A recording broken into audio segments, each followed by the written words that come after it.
आज हम second chapter ecology का पीवाईक्यू देखेंगे, घटना चक्र का। Ecology is the study of relationship between organism and environment. ये सही है, ऑर्गेनिज्म और इन्वायरमेंट का रिलेशनशिप हो रहा है। Second term ecosystem was proposed by, तो ये A G टांसले। अब इसको ऐसे याद कर सकते हैं, इको सिस्टम यानी कि आमतौर पर जो अपने वाइफ जब लड़के नए नए रहते हैं तो सिस्टम सिस्टम टाइप तरह का बुलाते हैं, तो आप याद कर सकते हैं कि और वाइफ अपने हस्बैंड को क्या बोलती हैं, A G। तो इसे याद सकते हैं इकोसिस्टम यानी कि A G Tansley. Which of the following is not correct about the ecosystem. Not correct, ecosystem में क्या नहीं होता है या इकोसिस्टम के बारे में क्या सही नहीं है। It comprise both biotic both abiotic biotic component, ये सही है। इट हैज इट्स प्रोडक्टिविटी, ये भी सही है। It is a close system, नहीं ये क्लोज सिस्टम ओपन सिस्टम दो तरह का सिस्टम होता है, जिसमें एनर्जी और मास दोनों ट्रांसफर होता है तो उसको बोलते हैं ओपन सिस्टम, और जिसमें केवल एनर्जी ट्रांसफर होता है उसको बोलते हैं क्लोज सिस्टम। तो ये इको सिस्टम में एनर्जी और मास दोनों का ट्रांसफर होता है तो ये ओपन सिस्टम है, तो ये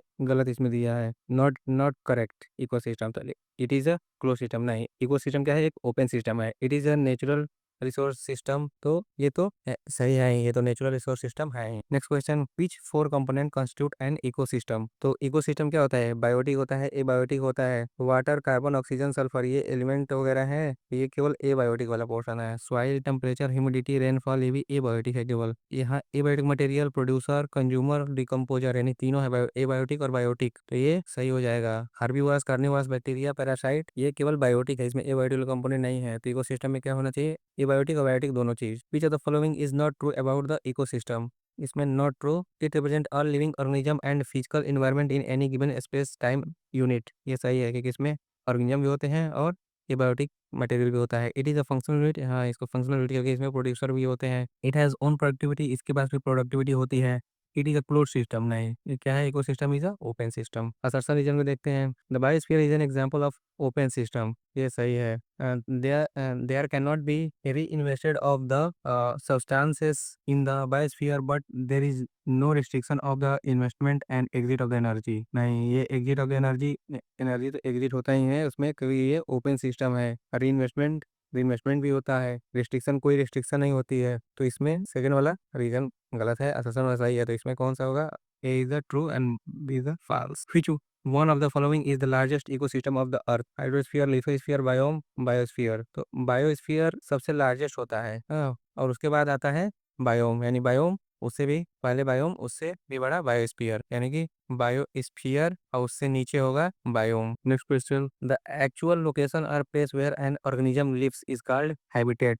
रहने हैबिटेट कहाँ पर आता है उसको हैबिटेट बोलते हैं। Which one of the following is the best description of the term ecosystem. तो a community of organism interacting with one another. अब ये केवल एक ही स्पीसीज एक दूसरे से इंटरेक्ट करेगा, यानी कि ह्यूमन है तो केवल ह्यूमन से ही इंटरेक्ट करेगा, तो क्या वो इकोसिस्टम बना पाएगा, नहीं, क्योंकि एबायोटिक फैक्टर भी होने चाहिए। That part of the earth which is inhabited by the living organism, केवल लिविंग ऑर्गेनिज्म रहेंगे तो एबायोटिक कहाँ जाएंगे। अ community of organism together with the environment in which they live, तो इन्वायरमेंट की पूरी बात हो गई, इन्वायरमेंट के मतलब ही हो गया एबायोटिक और बायोटिक, तो ये सही हो गया। Flora and fauna of a geographical area, तो केवल फ्लोरा फाउना रहेंगे तो वो इकोसिस्टम का पार्ट नहीं होंगे, एक वहाँ पर ऑर्गेनिज्म भी होने चाहिए। Which one of the following is the correct order of biological organization ranging from organism to biosphere. तो इसमें population ecosystem community landscape landscape community ecosystem population population community ecosystem and landscape, ये ऐसे ये सही है, ऐसे याद कर सकते हैं। जैसे सबसे पहले तो पॉपुलेशन आएगा कि हाँ हाँ अपने मोहल्ले को ले लेते हैं, मोहल्ले में कुछ लोग होंगे तो कुछ लोग होंगे तो वो पॉपुलेशन हो जाएगा, फिर कुछ लोग मिलके पूरे कम्युनिटी बनाएंगे, हाँ, तो कम्युनिटी फिर बनेगी, जैसे 10 परिवारों का एक मिलकर एक कम्युनिटी बन गई, कम्युनिटी बन गई तो उसके बाद एक इकोसिस्टम तैयार होगा वहाँ पर, मतलब वो एक गांव बन गया तो गांव का एक अपना इकोसिस्टम होगा, तो गांव इकोसिस्टम बन गया और पूरा गांव के आसपास का एरिया ले लो तो पूरा पूरा बन गया, वो पूरा हो जाएगा landscape. So C is the correct answer. चौथा क्या है, which of the following is an artificial ecosystem. तो पॉन्ड्स क्या है, पॉन्ड्स नेचुरल इकोसिस्टम है। फॉरेस्ट नेचर बनाता है। फील्ड फील्ड क्या है, जैसे पैडी फील्ड हो गया, तो वो क्या है, कौन बनाता है, ह्यूमन बनाता है, तो वो क्या हो गया, आर्टिफिशियल इकोसिस्टम का पार्ट हो गया। What is the following statement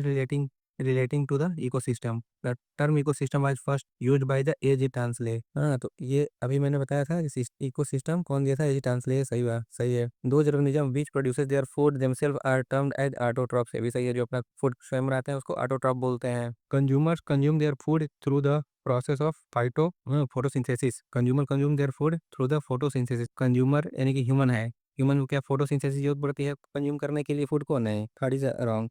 decomposer convert inorganic matter into organic matter, ये भी बिल्कुल गलत है, क्योंकि कोई बॉडी डेड होता है नहीं कि या प्लांट हुए या फिर एनिमल हुए तो वो डेड हो गए तो वो तो ऑर्गेनिक मैटर होते हैं, तो वो उनको डिकम्पोज करके इनऑर्गेनिक मैटर में बनाता है, जैसे मिट्टी में उसको मिला देता है तो इनऑर्गेनिक मैटर बन जाता है। तो इसमें कौन सा सही हो गया, पहला पहला सही है, दूसरा सही, यानी कि 1 और 2। What is the true about ecosystem, ecosystem के बारे में क्या ट्रू है। Primary consumer are least dependent upon producer, ये गलत है। ठीक, primary consumer are outnumber producers, primary consumer producer से ज़्यादा हो सकते हैं, ये भी गलत है, क्योंकि हम अपने एक एक आदमी को लेते हैं, एक आदमी अपने जीवन में बहुत सारे प्लांट्स को वेजिटेबल्स वगैरह खाता है, तो कभी प्राइमरी कंज्यूमर प्रोड्यूसर से ज़्यादा नहीं हो सकता। थर्ड वाले पे producer are more than primary consumer, ये बिल्कुल सही है, क्योंकि एक आदमी मान लो चलो कंज्यूम करता है, कंज्यूमर है ना, तो वो बहुत सारे प्लांट्स है को खाता है, वीट हो गया, चावल हो गया, पैडी वगैरह, तो प्रोड्यूसर्स था, तो producers are more than primary consumer, तो वो प्रोड्यूसर हो गया ना, यानी कि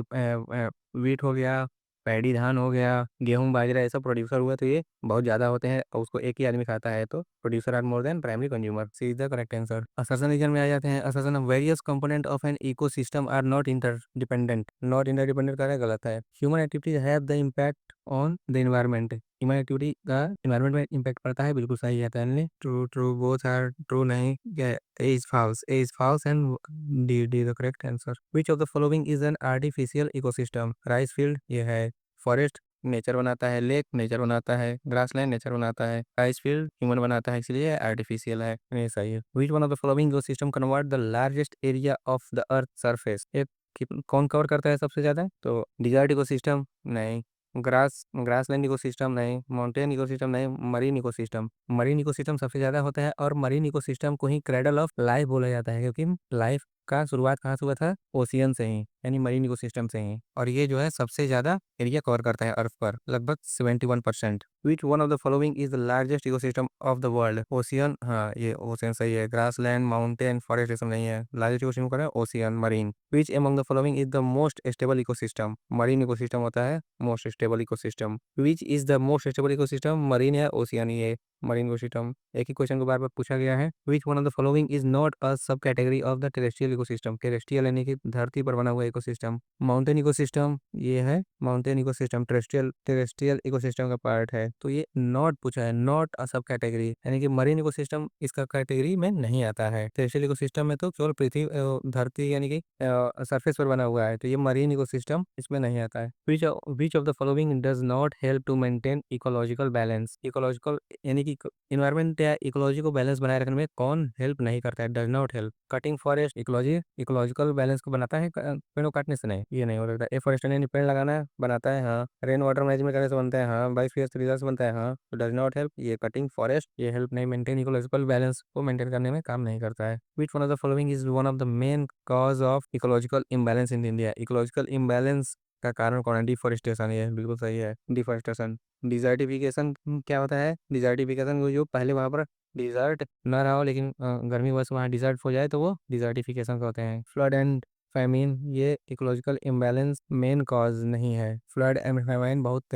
डिकेड में एक बार आता है। रेनफॉल वेरिएशन ये भी बहुत कम होता है। तो सबसे ज़्यादा कौन है, ये डिफॉरेस्टेशन, जो कि रेगुलर और हमेशा होता ही रहता है जहाँ पर फॉरेस्ट है। Which of the following is an act that disturb the ecological balance, ecological balance कौन, लंबरिंग, लंबरिंग ये इकोलॉजिकल बैलेंस को बिगाड़ देता है। क्यों, लंबरिंग होता है कि जैसे पेड़ को स्मॉल स्मॉल पीसेस में काटना, उसके ब्रांचेस को, लाइक पुष्पा वाले मूवी में जैसे ब्रांचेस को दिखाया गया है, टुकड़ों टुकड़ों में काट के, उसी को लंबरिंग बोलते हैं। हाँ, तो ये डिस्टर्ब कर देता है किसको, इकोलॉजिकल बैलेंस को। सोशल फॉरेस्ट्री क्या करता है, मतलब सोसाइटी में लोग रह के फॉरेस्ट्री यानी पेड़ को लगाते हैं तो वो सोशल फॉरेस्ट्री हो गया, ये तो बैलेंस को बढ़ाता है। वन महोत्सव करेंगे तब भी बैलेंस को बढ़ाएगा। एफॉरेस्टेशन यानी कि पेड़ों को लगाएंगे तो वो बैलेंस को, इकोलॉजिकल बैलेंस को बढ़ाएगा। Which one of the following is not related to ecological balance, water management, afforestation not related है। इंडस्ट्रियल मैनेजमेंट, इंडस्ट्रियल मैनेजमेंट में इकोलॉजिकल बैलेंस का कोई लेना देना नहीं है, इसलिए ये अगला question. The number of the organism that can be supported by the environment in a given area is known as, supported by the environment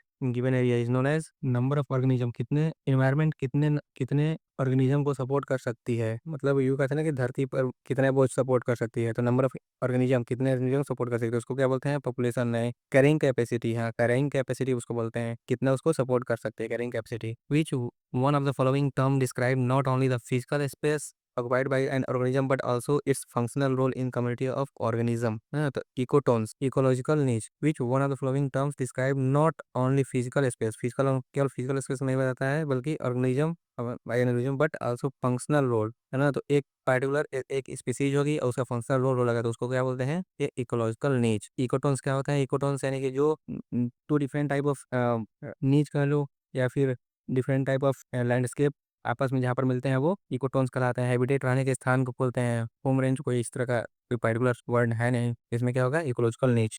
second third food where food chain, the correct order in which food chain of the various component of a terrestrial grass ecosystem. Terrestrial grass यानी कि surface पर, हर surface पर कौन सा है, grass ये होता है। ग्रास पहले तो ग्रास होगा, ग्रास को कौन खाता है, ग्रास हॉपर। ग्रास हॉपर कौन खाएगा, फ्रॉग। फ्रॉग को कौन खाएगा, स्नेक। ये हो गया टेरेस्ट्रियल इकोसिस्टम का फूड चेन। पहला दूसरा क्या है, which of the following constitute a food chain, grass, wheat and mango. ये एक प्राइमरी, एक तो प्रोड्यूसर होता है, फिर primary consumer, secondary consumer, tertiary consumer होता है। हाँ, तो इसमें कोई कंज्यूमर है ही नहीं तो ये फूड चेन नहीं हो सकता। Grass, goat and human, producer तो हो गया। हाँ, और इसमें गोट क्या है, गोट बकरी घास खाती है तो ये प्राइमरी कंज्यूमर हो गया। और ह्यूमन, ह्यूमन सेकेंडरी यार ओमनीवरस होता है तो ये सेकेंडरी कंज्यूमर कह सकते हैं, तो ये इसका सही हो गया।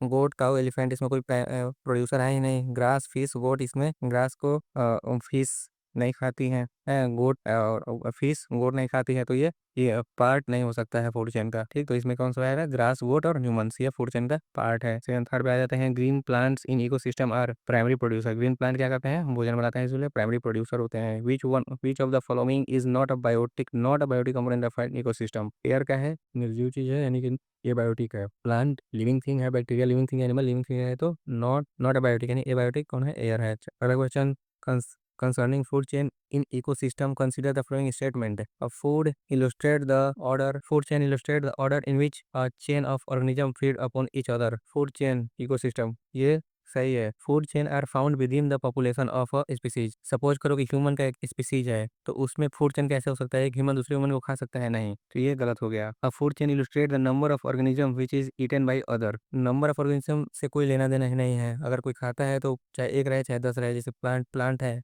ह्यूमन प्लांट खाता है, चाहे एक प्लांट रहे चाहे 10 प्लांट रहे तो खाएगा ही, तो नंबर से कोई फर्क नहीं पड़ता है। तो इसमें दो सही है केवल, तो इसमें कौन सा सही है, ये इसमें एक वाला सही है, इसमें कौन सही है, ओनली वन, ये गलत हो गया था। Next question, which of the following are the primary ecosystem, primary consumer in an ecosystem, select the correct answer from the following. तो primary consumer in an ecosystem, primary consumer कौन है, ants है, ants है तो ants, चींटियां, हाँ, क्योंकि वो चींटियां क्या करती हैं, अन्न खाती हैं। फिर दूसरा डियर यानी हिरन, डियर क्या खाते हैं, ग्रास खाते हैं, तो ये प्राइमरी कंज्यूमर हो गए। फॉक्स, फॉक्स प्राइमरी कंज्यूमर है, सेकेंडरी कह सकते हैं या टर्सरी कह सकते हैं या ओमनीवरस इसको बोल सकते हैं। टाइगर को भी सेकेंडरी या टर्सरी बोल सकते हैं या ओमनीवरस बोल सकते हैं। तो इसमें कौन कौन सही है, फर्स्ट सेकंड में कौन सा है, ए वाला सही है। सात, due to some reasons if there is a huge fall in the population of the species of butterfly, अगर बटरफ्लाई की पॉपुलेशन कम हो गई तो what could be its likely consequence, इसका परिणाम क्या हो सकता है, pollination of some plants could be adversely affected. ये बिल्कुल सही है, क्या कि उसके बटरफ्लाई पॉलिनेशन करने में मदद करते हैं क्योंकि उनके पैरों में जो जितने मतलब एक जगह से दूसरी जगह परागकण जो जाते हैं। There could be a drastic increase in fungal infection of the some cultivated plant, ये गलत है। फंगल इन्फेक्शन बल्कि कम हो सकते हैं, इंक्रीज नहीं हो सकते।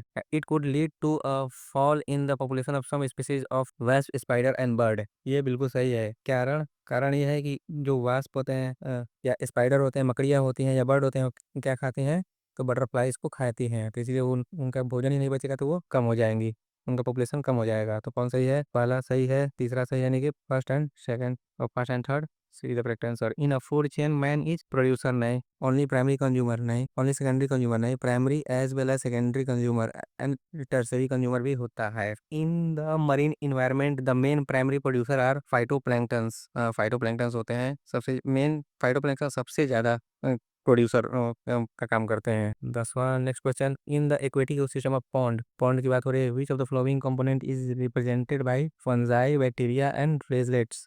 ऑटोट्रॉफिक कंपोनेंट, हाँ, फंजाई, बैक्टीरिया, फ्लेजलेट्स, ये क्या होते हैं, तो ऑटोट्रॉपिक नहीं होते हैं।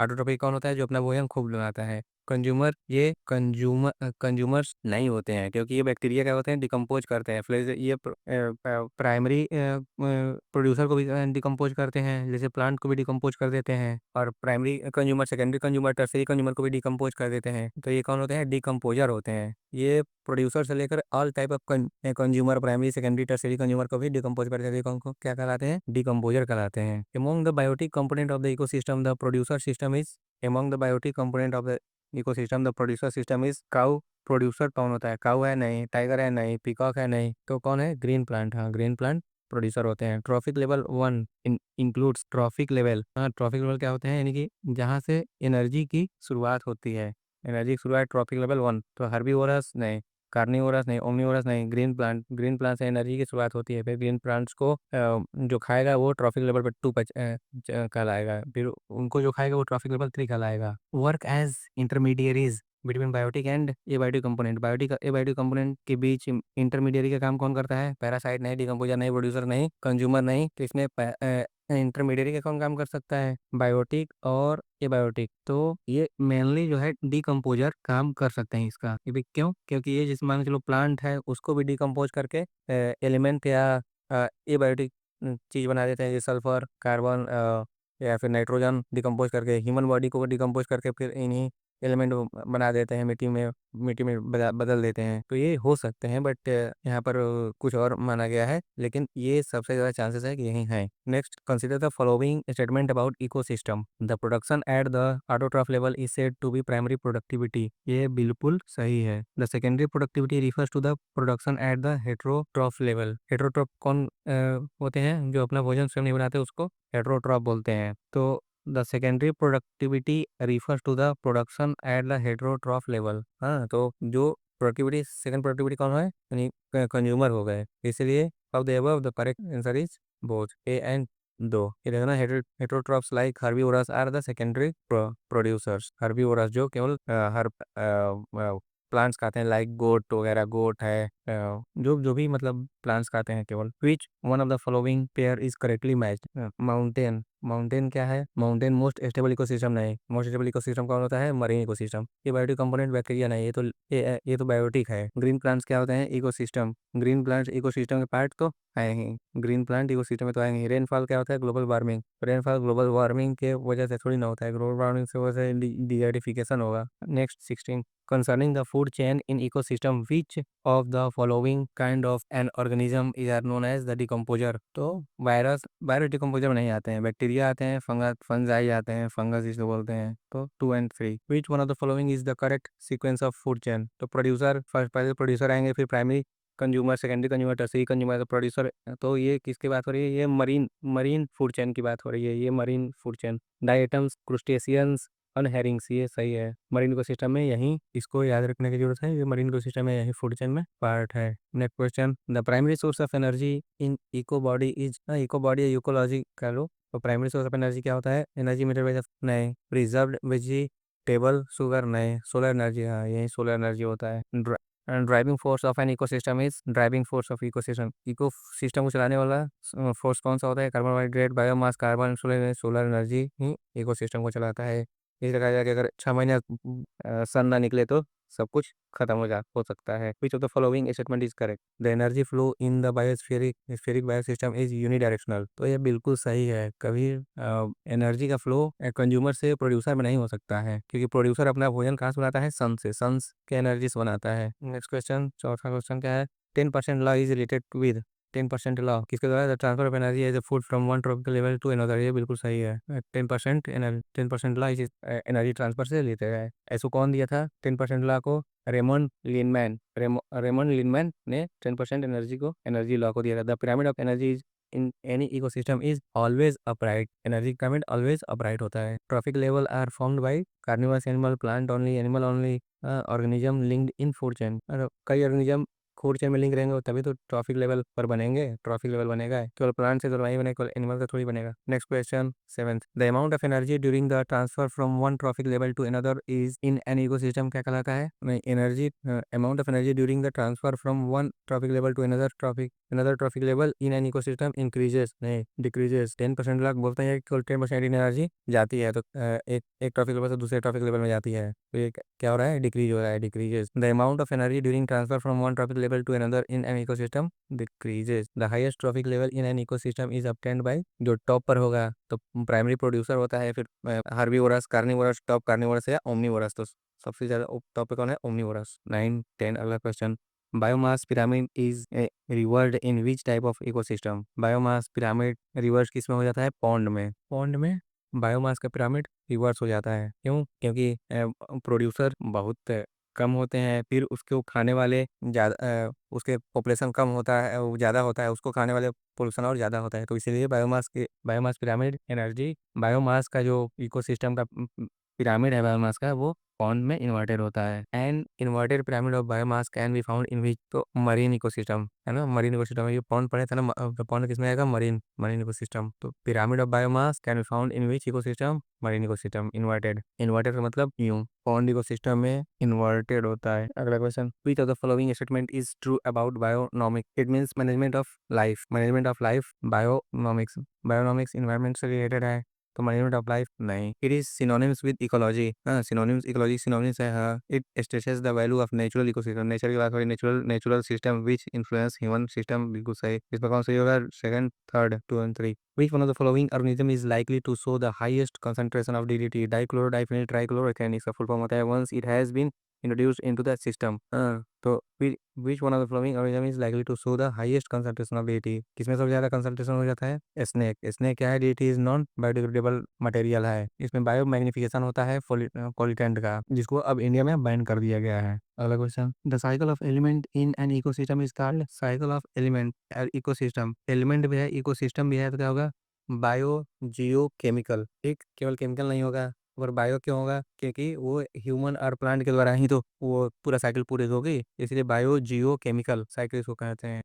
In case of which one of the following biochemical cycle, the weathering of rock is the main source of releasing of nutrient to enter the cycle, create sulfur, phosphorus, nitrogen, carbon।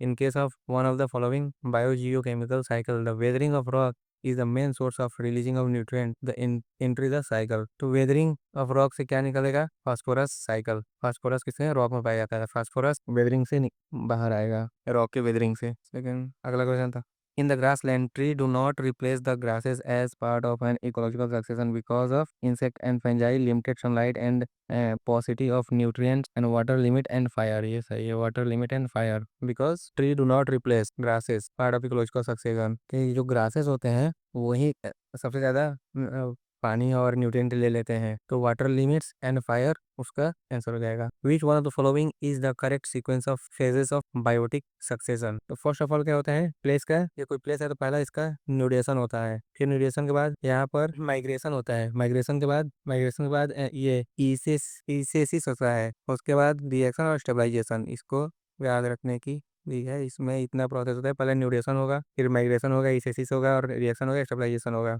Next question, which of the following is the correct sequence of phases of biotic succession? Biotic succession में क्या होता है? Biotic succession, तो इसी से नहीं शुरू होगा, माइग्रेशन होगा, माइग्रेशन शुरू होगा, माइग्रेशन, इसिस, रिएक्शन और stabilization. D the correct answer. The concept of ecological transition was first used by ecological transition. अब यू कर सकते हैं, ट्रांजिशन मतलब मूव करना, और मूव कौन करते हैं? बोनट, यानी गाड़ी की बोनट, यानी इकोलॉजिकल ट्रांजिशन यानी बेनेट, बेनेट से ऐसे हम कोरिलेट कर सकते हैं, इसको याद कर सकते हैं, Bennett. Next question 7th, the entire sequence of communities that successive change in a particular area are called seer।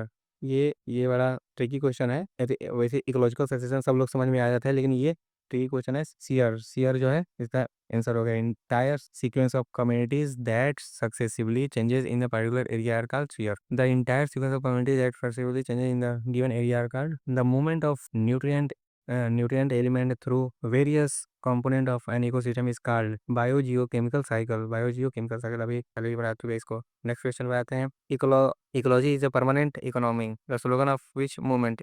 तो ये चिपको मूवमेंट का दिया हुआ है. Ecology is a permanent economy. Chipko movement is related to किससे है?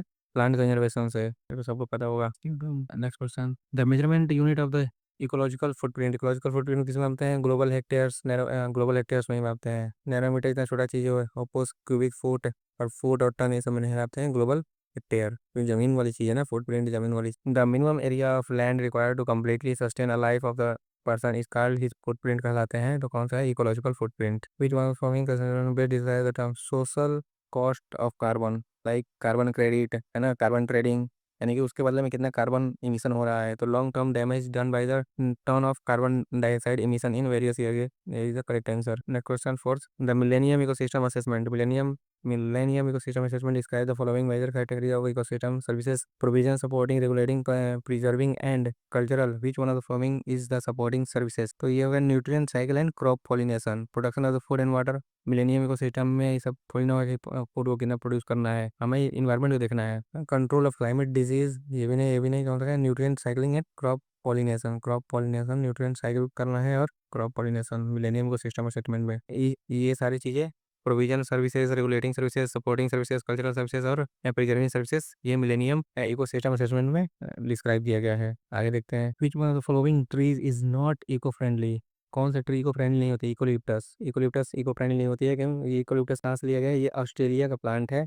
और ये करता क्या है कि ये यहाँ पर प्लांटेशन किया जाता है, वो उसके पूरे दूर दूर तक, उसके जमीन के नीचे पूरे दूर दूर तक वो सारे वाटर को सक कर लेता है. हाँ, तो वहाँ का वाटर टेबल बहुत नीचे चली जाती है, इसीलिए इसको नॉट इको फ्रेंडली बताया गया है इंडिया में या मोस्ट ऑफ द कंट्री में. Which one of the following trees is not eco friendly on eucalyptus. Which one of the following tree is considered to be the environmental hazard. Environmental hazard कौन सा है? Eucalyptus. The example of the lentic habitat.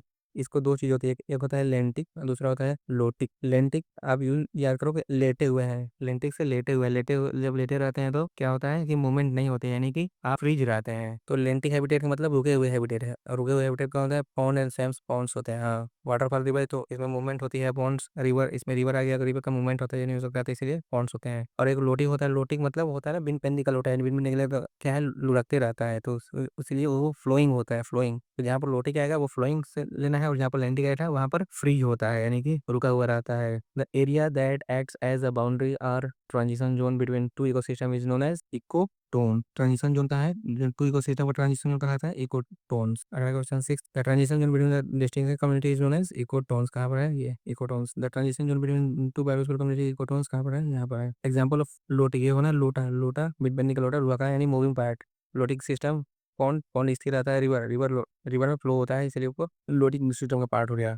Next. Which of the following is the most stable ecosystem? Desert, mountain, ocean और forest. Ocean, marine सबसे ज्यादा stable ecosystem होता है. Most stable ecosystem is forest, grassland, desert, ocean. Ocean. Which of one of the following is the correct sequence of ecosystem in the order of decreasing productivity. Product, ये एक tricky question है कि किसकी productivity decreasing productivity sequence बना रहा है. Correct sequence of ecosystem in order of decreasing productivity. Productivity किसकी कम होती है? सबसे ज्यादा प्रोडक्टिविटी किसकी होती है? मैंग्रोव की. सबसे ज्यादा प्रोडक्टिविटी किसकी होती है? मैंग्रोव की. मैंग्रोव कहाँ है? ये मैंग्रोव है, तो सबसे ज्यादा प्रोडक्टिविटी किसकी होगी? मैंग्रोव. उसके बाद ग्रासलैंड. सबसे कम लिस्ट प्रोडक्टिव कौन होता है? ओशियंस होता है. लिस्ट प्रोडक्टिविटी ओशियन में होता है. बहुत सारे फाइटोप्लैंक्टन्स होते हैं तब जब कुछ बना पाते हैं, तो प्रोडक्टिविटी उनकी बहुत लो होती है. लेकिन मैंग्रोव में सबसे हाई प्रोडक्टिविटी होती है. इसका आंसर सी होगा. तो सबसे ज्यादा प्रोडक्टिविटी किसका होता है? मैंग्रोव का. उसके बाद प्रोडक्टिविटी किसका होता है? ग्रासलैंड का. उसके बाद प्रोडक्टिविटी किसका होता है? लेक का. और उसके बाद प्रोडक्टिविटी किसका होता है?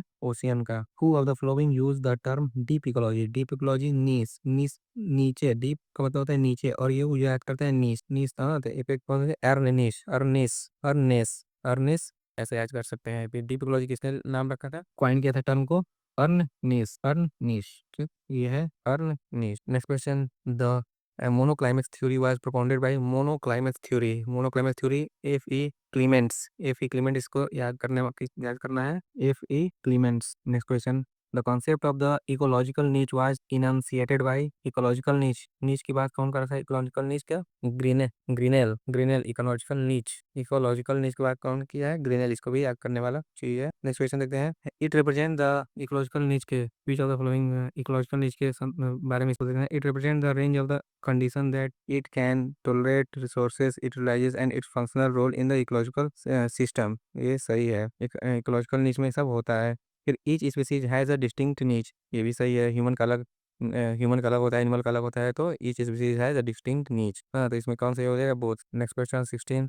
Which of the following statement is not true? Not true about ecological niche। Ecological niche में dominant species occupy extensive and broader ecological niche। ये सही चीज है, लेकिन नॉट ट्रू पूछा, ये सही है। Number of species becomes large in ecological niche of natural system if resources are sufficient. हाँ, तो रिसोर्स सफिशिएंट यानी सारे आपके फेवरेबल हैं, तो वो स्पीसीज बढ़े आगे की तरफ बढ़ेगा ही बढ़ेगा। Number of species become small in ecological नीच इफ रिसोर्सेज आर सफिशिएंट। अब किसी को सब कुछ दे दो फिर वो आगे ना बढ़ पाए, ऐसा तो नहीं हो सकता है, वो आगे बढ़ेगा ही बढ़ेगा, तो इसलिए ये गलत है। ये इसमें नॉट ट्रू कहीं हो जाएगा, not true. Dominance of single species become minimum if the resource distribution is equal in a habitat। आपका dominance of single species become minimum if the resource distribution is equitable in habitat। ये सही है। dominance of single species minimum हो जाएगा, क्यों? क्योंकि resource का distribution equitable कर देंगे। तो भाई जब कई सारे स्पीसीज हैं और सबको बराबर बराबर रिसोर्सेज दोगे तो डोमिनेंट स्पीसीज तो कम ही हो जाएंगे ना, क्योंकि उनको भी उतने मिल रहा है जितना अदर स्पीसीज को मिल रहा है, तो डोमिनेंस उसकी खत्म हो जाएगी। जैसे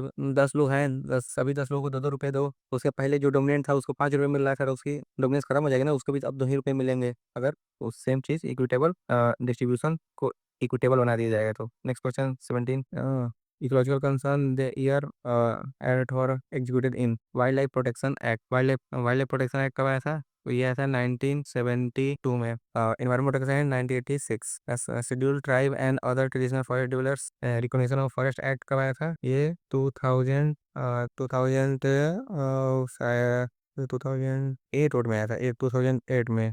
द फॉरेस्ट नहीं, 2008 में नहीं, 2006 में आया था ये। द फॉरेस्ट कंजर्वेशन एक्ट 1980 में आया था। Forest conservation act 1980। इसको यूं याद रख सकते हैं कि वाइल्ड लाइफ प्रोटेक्शन एक्ट 1972, यानी कि हाँ यू एलिफेंट हम याद रख सकते हैं कि एलिफेंट सबसे पहले क्या हुआ? एलिफेंट क्या दांत ट्रेडिंग होने लगा, तो उसको बचाने के लिए सबसे पहले क्या लिया गया? Wild life protection act. फिर देखा गया कि वो जहाँ पर रहते हैं इन्वायरमेंट ही उनका भी खराब होने लगा, तो फिर लाया गया इन्वायरमेंट प्रोटेक्शन एक्ट 1986। उसके बाद वहाँ पर लोग वहाँ पर रहते थे, वो भी खराब, मतलब कि उनकी भी दशा दयनीय होने लगी, तो फिर लाया गया schedule tribe and other traditional forest dweller को recognition of forest right act. या फिर जो है फॉरेस्ट कंजर्वेशन एक्ट 1980 में लाया गया। क्यों? अब शेड्यूल ये इन्वायरमेंट प्रोटेक्शन के बाद फॉरेस्ट कंजर्वेशन, वाइल्ड लाइफ के बाद फॉरेस्ट कंजर्वेशन याद कर सकते हैं कि भाई पहले वाइल्ड लाइफ प्रोटेक्शन एक्ट लाया गया, फिर वहाँ के उसके जंगल को बचाने के लिए फिर फॉरेस्ट कंजर्वेशन एक्ट लाया गया, फिर उसके बाद इन्वायरमेंट प्रोटेक्शन एक्ट लाया गया, फिर उसके बाद ये recognition of forest right act लाया गया 2006 में। Next question. What is the position of Chhattisgarh in India linking forest ecosystem with green gross domestic produce? ये पिछले साल का करंट अफेयर क्वेश्चन है, ये फर्स्ट नंबर पर रहा इसका। Next question. Which of the following shows a density gradient of the water system? Density gradient ये बहुत इंपॉर्टेंट क्वेश्चन है। इकोलाइन, हेलोलाइन, साइनोलाइन, ये पाइनोलाइन है। पाइनोलाइन इसका density gradient of water system का है। हेलोलाइन मतलब इसकी क्लोरीन की मात्रा, यानी कि जो नमक होता है ना ओशियन में, उसकी ग्रेडियंट बताता है। थर्मोलाइन टेम्परेचर के ग्रेडियंट को बताता है। Next question. In the context of ecosystem productivity, ecosystem productivity marine upwelling zone are important. Marine upwelling क्या होता है कि ओशियन के नीचे वाले पानी का ऊपर सरफेस तक आना मरीन अपवेलिंग होता है। Zone are important as they increases the marine productivity. और वहाँ पर नीचे क्या होता है कि नीचे बहुत सारे न्यूट्रिएंट होते हैं, तो वो बाहर आते हैं, तो वहाँ पर बहुत सारी मछलियाँ उनको खाने के लिए वहीं इकट्ठा रहती हैं, तो फिशेस वहाँ पर ज़्यादा पाई जाती हैं, इसलिए वहाँ पर फिशिंग बड़ी मात्रा में किया जाता है। अब क्वेश्चन देखते हैं। Decomposer micro organism to the surface, ये नहीं है। ये डिकम्पोजर को मतलब न्यूट्रिएंट टू द सरफेस, हाँ ये क्या होता है, नीचे जो न्यूट्रिएंट होते हैं अपवेलिंग से ऊपर सरफेस तक आते हैं। Bottom dwelling organism to the surface नहीं, तो इसमें क्या होगा? Two. Concerning eco sensitive zone, eco sensitive zone which of the following eco sensitive होता है। Eco sensitive zone are the area that are declared under the wildlife protection act. Wildlife protection act नहीं, इसको declare किया गया था eco sensitive zone को। Wildlife से क्या मतलब है? कोई मतलब नहीं। The purpose of the declaration of the eco sensitive zone is to prohibit all kind of human activity in those zone except agriculture, ये भी गलत है ना। अब इसमें देखो तीन तीन चार चीज़ें prohibition eco sensitive zone are mention under the environment protection act 1986 में इसको किया गया है। इसमें प्रोहिबिशन एक्टिविटी में क्या है कि इसको आप फ्लाइंग नहीं कर सकते हो, बैलून वगैरह हॉट बैलून के माध्यम से फ्लाइंग नहीं कर सकते। इसमें रेगुलेट किया गया है, क्या क्या रेगुलेट किया गया है, use of commercial use of natural water का है, इलेक्ट्रिक केबल ड्रास्टिक चेंज होगा एग्रीकल्चर सिस्टम। इलेक्ट्रिक केबल्स वहाँ पर प्रोवाइड किया गया है कि वहाँ पर आप पोल नहीं लगा सकते हैं, वहाँ पर हेवी टेक्नोलॉजी नहीं लगा सकते हैं। अब परमिट क्या किया गया है, तो ऑर्गेनिक एग्रीकल्चर परमिट किया गया है, हॉर्टिकल्चर परमिट किया है, ऑर्गेनिक फार्मिंग मतलब परमिट किया गया है। ये सब चीज़ें आप वहाँ पर कर सकते हैं। Assertion reason various component of an ecosystem are not interdependent, ये गलत है। अंडरडिपेंडेंट इंटरडिपेंडेंट में नहीं हो सकता है, गलत है। Human activity have the impact on the environment, ये बिल्कुल सही पड़ता है। First as is false and reason is true, D the correct answer. Next question, which of the following is an example of human made bio, human made जिसको human ने बनाया। Water bodies को human बनाता है नहीं। Grassland को human बनाता है, ग्रासलैंड तो खुद ही बनते हैं। सवाना टैगा ये सब ग्रासलैंड है ना, सब कौन खुद ही बनते हैं। रेन फॉरेस्ट वो जैसे मेडिटेरेनियन में बहुत सारे रेन फॉरेस्ट है, ब्राजील में सब रेन फॉरेस्ट है, वो नेचर बनाता है। क्रॉपलैंड, हाँ क्रॉपलैंड एक पैडी का क्रॉप बना दिया, बाजरा ज्वार। So is consider flowing sediment most in the world's coral reef are in tropical water, ये बिल्कुल सही है, ट्रॉपिकल वाटर में पाए जाते हैं। More than one third of the world's coral reef are located in the territories of Australia, बिल्कुल है। ग्रेट बैरियर रीफ वहीं पर है, इसलिए इंडोनेशिया एंड फिलीपींस में भी बहुत ज़्यादा कोरल रीफ पाई जाती है। Coral reef host for more number of animal phyla than those hosted by the tropical rain forest which of the correct, इसमें ये सही है कि कोरल लीफ में बायोडाइवर्सिटी भी सबसे ज़्यादा होती है, इसलिए मोर number of animal phyla. Phylum phylum है ना, उसी का ये फाइला फ्लूरल नंबर है, इसमें क्या होना डी करेक्ट आंसर हो जाएगा।